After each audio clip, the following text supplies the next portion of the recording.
There's a kind of pain that never announces itself. It doesn't break you open in one dramatic moment. It hums, quietly, persistently, like a pulse under the surface of your days. You wake up, go through the motions, maybe even laugh, but somewhere inside, there's that dull ache. A tenderness you can't quite name. It visits when you see couples holding hands. It lingers when you come home to an empty room. It's not loneliness exactly. It's love without an outlet.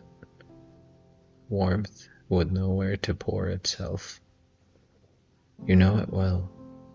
The ache of being full of love in a world that doesn't know what to do with it. People tell you to love yourself. And yes, there's truth in that.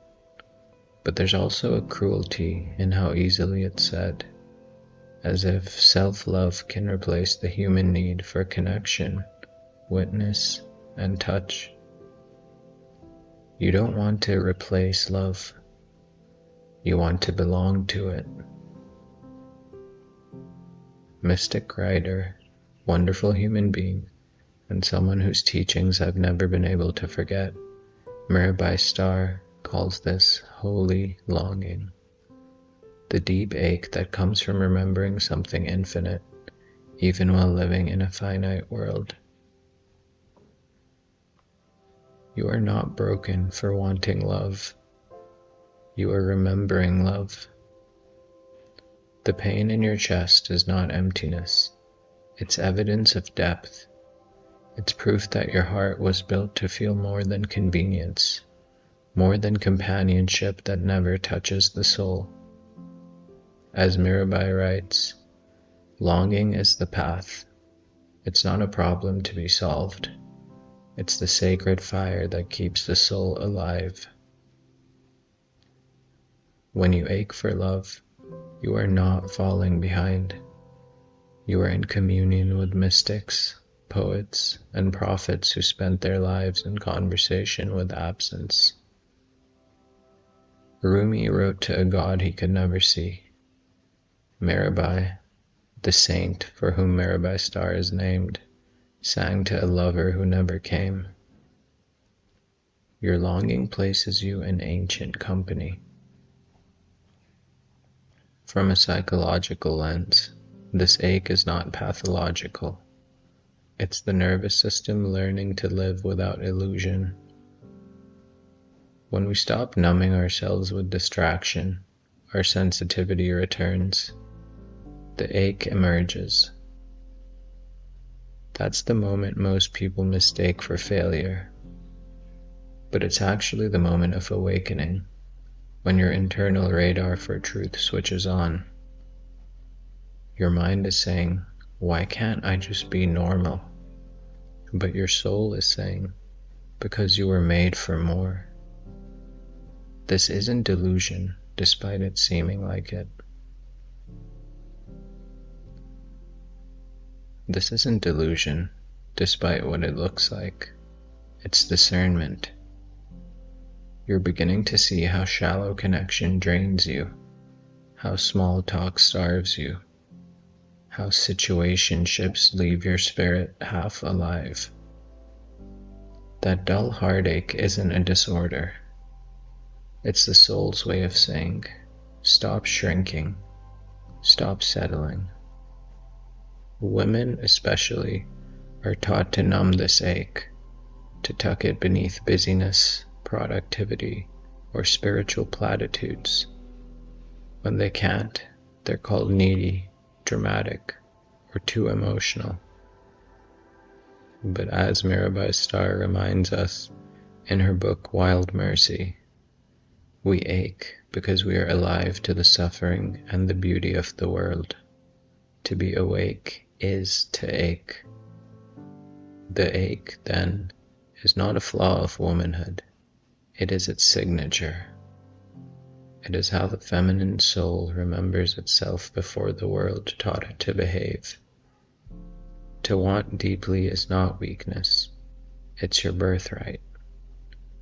The ache means your feminine intelligence is still alive, that you haven't traded your sensitivity for safety. When Mirabai Starr lost her teenage daughter, she wrote in Caravan of No Despair that grief became her teacher, not her enemy. Her heartbreak didn't close her to love, it expanded her definition of it. She discovered that the heart doesn't have to get over longing. It can become transparent to it. That's the transmutation, not escaping pain, but letting it purify you. You begin to see that the ache is not asking for distraction, it's asking for attention. It wants to be felt all the way through, until it starts to shine from the inside out. Pain can become prayer. Longing can become devotion. Emptiness can become an altar.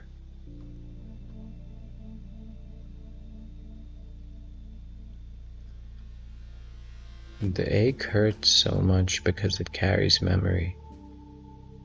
Somewhere inside, you remember what love feels like when it's divine, when it's without fear, hierarchy, or withdrawal. You've tasted it before, maybe through music, prayer, nature, or a single moment of clarity that made you weep.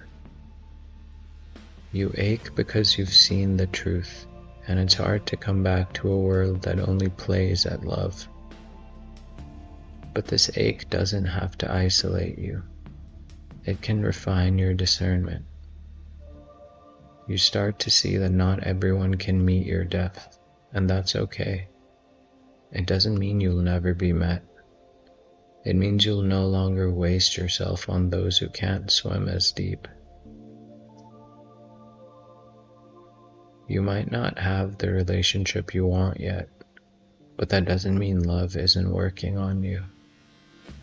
The ache itself is the training ground, sanding your rough edges, teaching you patience, compassion, and reverence. You are learning to hold love without ownership. You're learning that desire can be sacred even when it's unfulfilled. Every time you stay soft in a world that hardens easily, you're proving that the ache hasn't won.